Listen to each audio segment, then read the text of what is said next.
오늘 이 새벽 은혜의 자리에 나오신 사랑하는 성도님들 환영하고 축복합니다.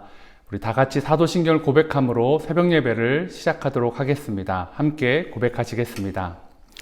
전능하사 천지를 만드신 하나님 아버지를 내가 믿사오며 그 외아들 우리 주 예수 그리스도를 믿사오니 이는 성령으로 잉태하사 동정녀 마리아에게 나시고 본디오 빌라도에게 고난을 받으사 십자가에 못 박혀 죽으시고 장사한 지 사흘 만에 죽은 자 가운데서 다시 살아나시며 하늘에 오르사 전능하신 하나님 우편에 앉아 계시다가 저리로서 산자와 죽은 자를 심판하러 오시리라.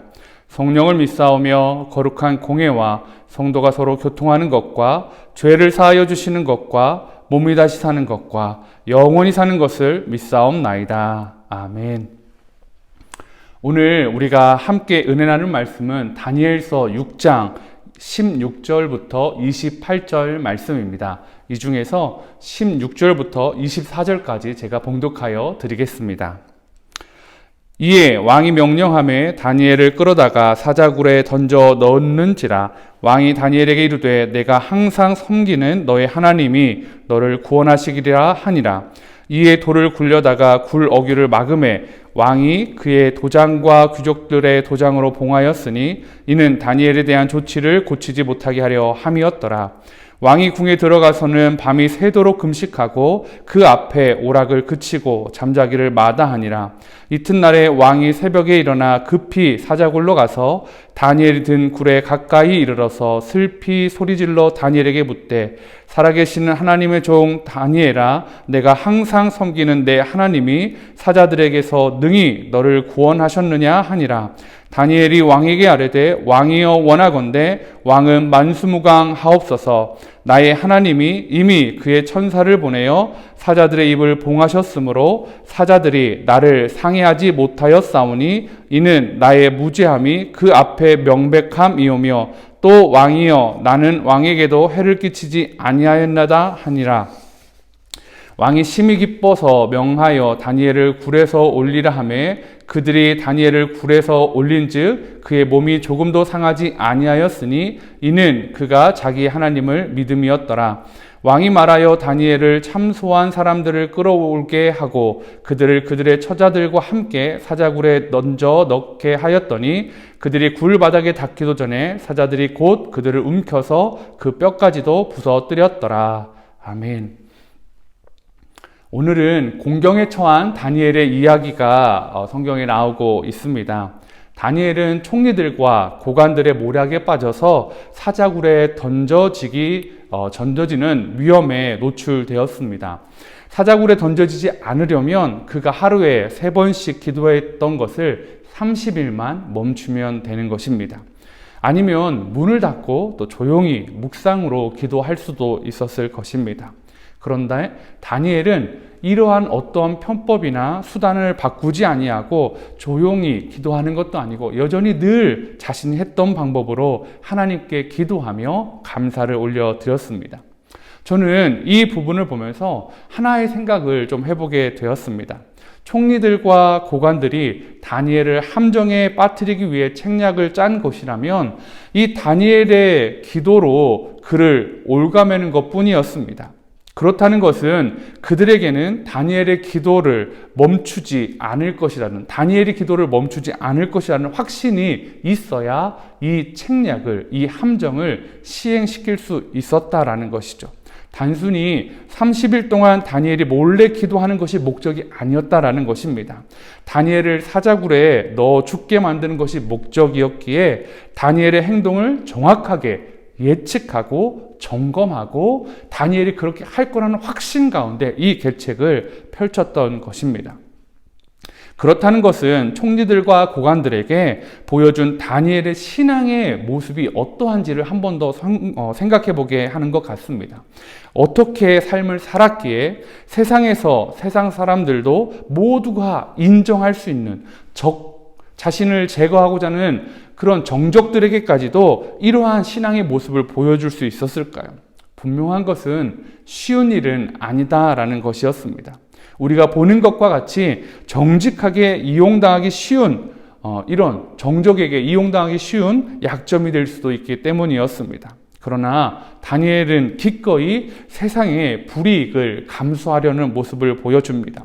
다니엘 6장 10절에 보니까 다니엘이 이 조서에 왕의 도장이 찍힌 것을 알고도 자기 집에 돌아가서는 윗방에 올라가 예루살렘으로 향한 창문을 열고 전에 하던 대로 하루 3번씩 무릎을 꿇고 기도하며 그의 하나님께 감사하였더라.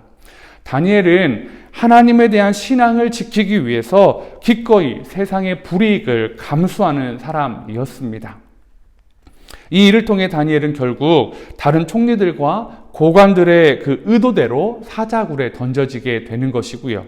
함정에 빠지게 된 것입니다. 그런데 신기한 것은 오늘 이야기에서 가장 힘든 사람은 다니엘이 아니다라는 것입니다. 오늘 이야기에서 가장 힘들어하는 사람은 다리오였습니다. 다니엘 6장 18절에 보니까 왕이 궁에 들어가서는 밤이 새도록 금식하고 그 앞에 오락을 그치고 잠자기를 마다하니라. 다리오 왕은 다니엘을 사자굴에 넣고 식사도 하지 않고 오락도 끊고 심지어는 그 잠도 마다하고 뜬 눈으로 밤을 새우고 있습니다. 반면 총리들과 고관들은 자신의 계책이 들어맞은 것으로 인해서 쾌재를 부르며 행복한 밤을 보내고 있을 것입니다. 죽음을 알고도 피하지 않았던 다니엘을 보면서 그들은 참 바보 같다라고 어쩌면 스스로 자기들끼리 이야기하였을 것입니다.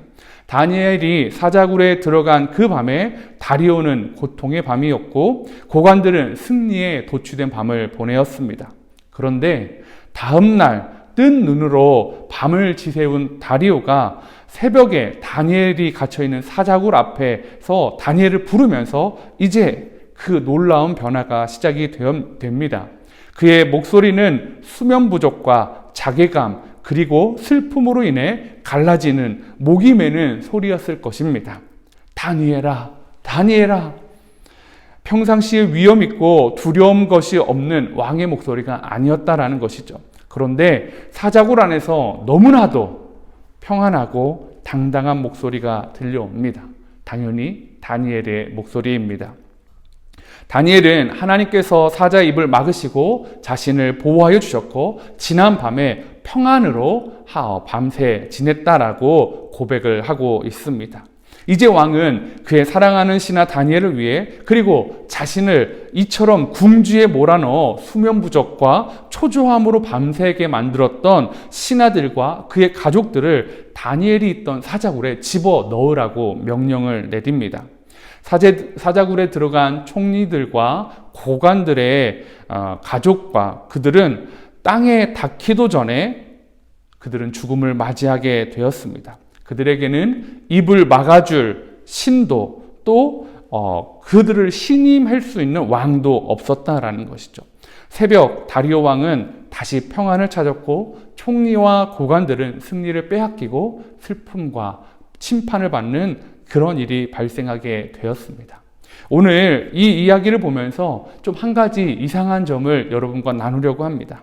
다니엘을 해하기 위해 일이 진행되었고 다니엘의 목숨을 빼앗는 계획이 이루어졌음에도 불구하고 제일 평안한 것은 누구라고요? 다니엘이었습니다. 반면 왕과 총리들과 또 신하들은 다니엘 때문에 울고 웃고 심지어는 자신의 생명까지도 내어놓게 되는 일을 경험하게 됩니다. 다니엘을 해치려는 사람들이 사자의 발과 날카로운 입에 찢기였지만 다니엘은 사자를 쇼파 삼아 아니면 침구 삼아 또 그 평안한 밤을 보내었습니다. 저는 이러한 모습을 보면서 우리에게도 다니엘과 같은 이 믿음과 담대함과 세상 가운데서 보호해 주시는 하나님의 은혜가 있기를 소망하게 보게 되었습니다.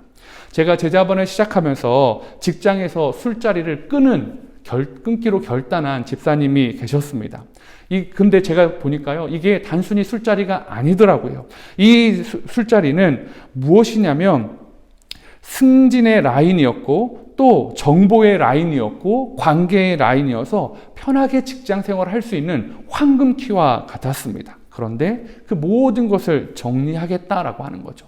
승진의 불이익, 관계의 어려움, 직장관계의 왕따 이런 걸 당할 수 있음에도 불구하고 이제 그것들을 내려놓고 주님의 온전한 제자로 살아가겠노라고 결단하신 집사님을 보면서 솔직히 저는 우리 집사님께 피해가 가거나 아니면 우리 집사님 어려움이 생기면 어떡하지? 라는 고민이 있었습니다. 그런데요, 놀라운 것은 이 응원과 또 이 걱정이 제 마음에 동시에 찾아왔는데요. 물론 그 집사님에게도 그 마음이 있었을 것입니다. 두 마음이 있었겠죠. 그런데 겉으로 보기에는 다니엘처럼 이 집사님이 평안하다라는 것이었습니다. 그 어려움에 빠질 수 있는 상황을 알매도 불구하고 그 길을 걸어가기로 계속해서 다짐하고 있다라는 것입니다. 물론 그 길을 선택하고 지켜나가는 것이 쉽지 않다는 것을 잘 알고 있습니다. 그러나 표면적으로 제가 보기에는 너무나 멋지게 다니엘처럼 담대하게 평온하게 그 일을 걸어가시는 집사님을 느끼게 되었습니다. 사랑하는 성도 여러분, 우리도 다니엘처럼 또 우리 제자반 집사님처럼 살아가기를 원합니다. 오늘날은 세상이 하나님을 믿고 살아가는 것을 위협으로 삼고 조금만 타협하자고 이야기하는 시대입니다. 그러나 다니엘의 시대처럼 하나님을 의지하여 사자굴에 들어간 다니엘이 제일 편하고 책략을 간파하지 못하고 사랑하는 다니엘을 죽음으로 몰아넣은 다리오 왕과 그 계책을 시행한 총리와 고관들은 결국 심판을 받게 되는 것을 우리의 반면교사로 삼기를 원합니다. 우리도 다니엘처럼 손해볼 것을 알고도 하나님을 붙잡고 살아가는 믿음의 사람이 되기를 소망해 봅니다. 하나님 때문에 사자굴에도 들어가는 것을 마다하지 않는 하나님의 백성 말입니다. 그럴 때 우리는 세상에서 그곳이 왕궁이든 사자굴이든 하나님이 주시는 평안을 누릴 것이라고 저는 확신합니다. 다니엘이 왕궁에서도 사자굴에서도 하나님과 함께함으로 평안을 누렸던 것처럼 말입니다. 우리가 살아가는 오늘 세상 사람들과 합작하고 세상 사람들과 합력하는 것이 아니라 하나님과 합력하고 하나님과 합작품을 만들어내는 믿음의 자녀들 되시기를 축복합니다. 함께 기도하시겠습니다. 하나님 아버지, 세상은 자꾸 세상의 방법과 합작하자고 이야기합니다. 그러나 우리는 하나님의 말씀으로 합작하고 싶고 하나님의 능력으로 합력하고 싶습니다. 오늘도 그 결단을 하며 세상에서 외롭게 다니엘처럼 분투하는 사랑하는 성도님들을 지키시고 보호하여 주시옵소서. 그렇게 하여 주시길 믿사오며 예수님의 이름으로 기도하였습니다. 아멘. 오늘 두 가지 기도 제목을 가지고 하나님 앞에 나아가도록 하겠습니다. 하나는 세상이 우리를 굴복시키기 위한 의도에도 여전히 하나님의 방법과 뜻을 따라 살아가는 우리가 되게 하옵소서. 두 번째는 오늘 우리를 삼키려는 사자 입을 막으시고 지키시는 하나님을 경험하게 하옵소서. 이 두 가지 기도 제목과 여러분의 기도 제목을 가지고 하나님 앞에 나아가도록 하겠습니다. 함께 기도하도록 하겠습니다.